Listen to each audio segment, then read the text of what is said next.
이런 강의는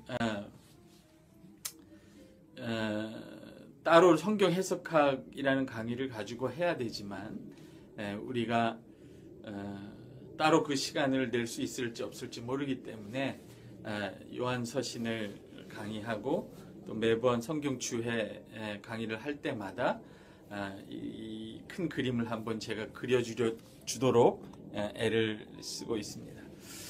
그래서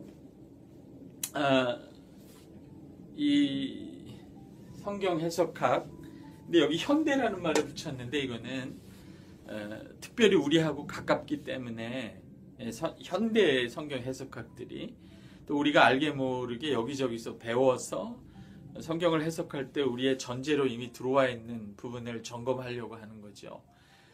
이 현대라는 말이 붙어 있지 않으면 우리가 1세기에 예수님 자신이라든지 신약 성경의 저자들이 성경을 어떻게 해석했는가, 구약 성경을 어떻게 해석했는가, 그것도 우리가 연구해 볼 수 있어요. 예수님 자신이나 예수님 이후의 사도들은 구약 성경을 어떻게 해석했는가, 어떤 기준으로 성경을 해석했는가, 이게 굉장히 흥미로운 주제이죠.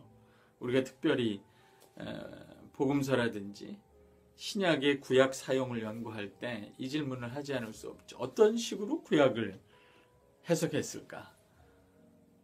그렇죠? 지금 생각이 나는데 한 가지 굉장히 특징적인 것은 예수님의 구약 성경 해석이요. 그 구약 성경이 철저히 하나님의 계시라고 전제했죠. 믿었죠. 그거에 대해서 전혀 의심의 여지가 없었어요.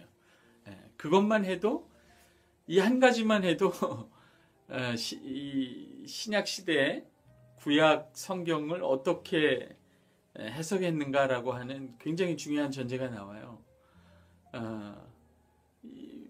많은 요즘에 구약학자들이 구약 성경을 하나님의 계시라고 생각하지 않을 수도 있고, 또 우리는 하나님의 계시라고 생각해도 예수님이나 사도들이 구약 성경을 하나님의 계시라고 생각하고 해석했던 그 방식에 전혀 근접하지 않을 수도 있어요. 조금 얘기가 그쪽으로 들어갔는데, 또 중세에도 성경 해석의 방식이 있었습니다. 중세의 세계관 자체가 배경이 된 성경 해석학이죠. 우리가 보통 말하는 알레고리칼한 성경 해석이죠. 천상의 이야기가 있고, 그 다음에 상징적인 세계가 있고, 이 지상의 이 상태가 있고, 그 다음에 어떤 비유적인 그런 세계가 있고, 이렇게 알레고리칼한 층으로 이렇게 본문을 여러 층으로 접근해서 해석하는 거죠. 요즘은 그렇게 하지 않지만, 근대 이후로는 그렇게 하지 않지만, 그런 식의 해석학이 무려 1000년을 넘게 지배한 거죠. 근 1200~300년간 성경 해석을 기본적인 관점을 제공하는 거죠.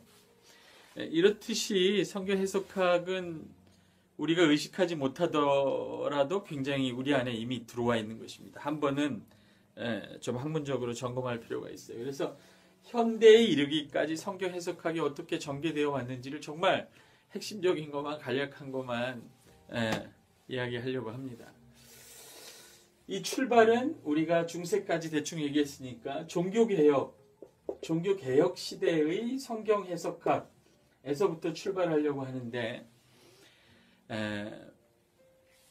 근대가 시작될 때 서구에 이제 교회 역사가 있지 않습니까? 중세가 지나고 나서 근대가 시작되었을 때 계몽주의나 17세기, 18세기 그 이전에 어떤 인문학이 부흥하고 중세가 끝나면서 새로운 근대적인 그 자아라고 할까요? 자의식이라고 할까요? 이런 것들이 생겨나면서 서구 기독교 세계였죠. 그때가 크리스천덤이었는데 성경을 해석하는데 굉장히 큰 변화가 하나 생겼어요. 그게 뭐냐면 종교개혁 시대만 해도 16세기 초반에 시작된 종교개혁 시대만 해도 성경이라고 할 때 성경 텍스트를 볼 때 두 가지 굉장히 큰 특징이 있었는데, 하나는 이 성경 텍스트가 하나님이 저자라고 하는 저자이신 하나님에 대한 전제, 이것이 너무나 분명했죠. 성경은 하나님이 계시로서 우리에게 주신 것이요, 역사 안에 하나님의 백성들에게 주신 계시다. 계시라는 개념이 굉장히 중요한 개념이었어요. 그리고 또 하나의 전제가 있다면, 성경이 구약부터 이렇게 내려오는 언약의 성취다라고 하는 그 전제, 의식, 이 두 가지 방향, 위에서 아래로 내려오는 이 방향과 그 다음에 구약에서부터 신약으로 흘러 들어오는 이 방향, 이런 큰 두 가지 방향은 전제되어 있었어요. 그리고 나서 이 성경을 해석할 때 이게 이제 계시 1번이라고 하고, 이것이 구속 역사라고 하고 그 다음에 이 성경을 해석할 때 인문학적 영향으로 말미암아 이 성경 본문에 대한 조금 더 인문학적인, 굳이 표현하면 과학적인, 뭐라 그럴까요? 좀 분석적인 그런 접근을 했는데, 이 성경 텍스트에 적어도 세 가지 레벨이 있고 그 세 가지 차원을 다 접근해야 이 본문이 풀린다는 거예요. 이게 성경 계시이지만 인간의 역사 안에 문학 작품으로 하나님의 뜻을 전달하는 것이기 때문에 성경 본문을 해석한다는 것은 적어도 여기서 이게 3번이라고 하면 역사적 배경, 성경이 계시로서 하나님이 역사 안에 주신 거기 때문에 틀림없이 역사적 배경을 분석을 해야 성경 텍스트가 그 의미를 찾아낼 수 있다는 거죠. 이것이 계시이지만 마치 뭐 하나님의 아들이 육신을 입고 세상에 오셨다라고 하면 그 육신됨의 차원을 한번 풀어헤치는 거죠. 그 역사적 차원이 있고 문예적인 차원이 있죠. 문학적 혹은 문법적 차원이 있죠. 문학적, 문예적, 문법적, 이게 하나의 책으로 기록된 것이기 때문에 문학적 분석을 해야만 비록 계시라도 그 의미를 밝힐 수 있는 것이죠. 그 다음에 이것이 사람이 한 이야기가 아니라 결국 신학적인, 하나님이 인간 저자들을 통해서 또 어떤 그 하나님 백성의 공동체의 상황이나 뭐 여러 가지 상황을 통해서 신학적인 의미, 그 뜻을 전달하시는 거죠. 그래서 우리가 종교개혁적 성경 해석학, 성경으로 해석을 하고자 할 때 이 두 가지, 성경이 하나님의 계시라는 사실, 이건 전통적으로 계속 받아온 것이고, 성경이 하나님의 구속 역사의 결과라는 이쪽부터의 흐름, 그렇죠? 구약으로부터 내려오는 흐름, 이것을 굉장히 존중하고 이걸 전제로 봐야 된다라는 그것을 받아들이면서 동시에 근대의 인문학적 영향을 받아서 역사적이고 문학적이고 신학적인 이 본문의 차원, 이것을 분석해야만 이 온전한 뜻들이 다 드러난다, 이렇게 본 거죠. 이것만 해도 여러분, 우리가 성경 본문을 대할 때 어떤 식으로 접근해야 되는지가 답이 나와요. 이 5가지 성경 텍스트를 가지고 이 성경 텍스트를 분석하고 이거를 이해하려고 할 때, 해석하려고 할 때 이 5가지 요소들을 하나씩 총체적으로 이렇게 접근하는 것, 이것이 종교개혁적인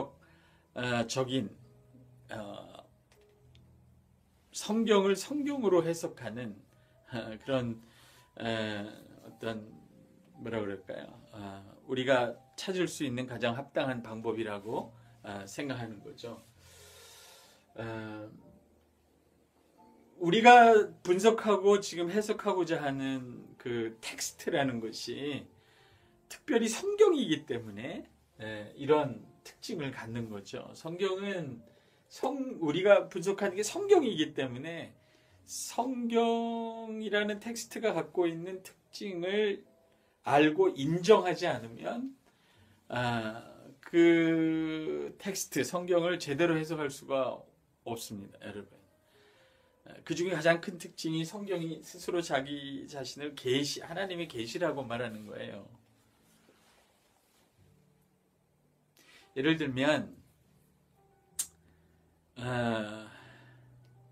내가 어떤 광물을 분석하는 학자인데 금, 청동, 구리 이런 것들을 계속 분석하는 학자인데 그거를 쪼개고 현미경으로 보고 이런 식으로 분석하는 사람인데 그런 태도를 가지고 내가 관계하는 어떤 친구, 어떤 사랑하는 사람을 마치 광물 분석하듯이 분석할 수는 없는 거예요. 사람은 어떤 물건이 아니기 때문에 또 다른 차원의 어떤 해석 방법이 나와야 되죠. 대화라든지 질문이 가능해요. 그렇죠? 그리고 그 인물이 나에게 대답을 할 수도 있고 이렇게 우리가 분석하고 해석하고자 하는 대상에 따라 우리의 해석 방식이 바뀌어야 되는 거죠. 거기에 맞춰야 되는데 성경의 가장 큰 특징 중에 하나가 자기 자신을 스스로 계시라고 주장한다는 거예요. 그래서 이렇게 굉장히 그리고 이게 구성 역사고 이런 세 차원이 있다는 거죠. 그래서 이게 매우 단순한 이야기 같지만 이것이 현대의 성경 해석학으로 발전해서 내려오면서 결코 단순하지 않은 이야기가 되어버립니다.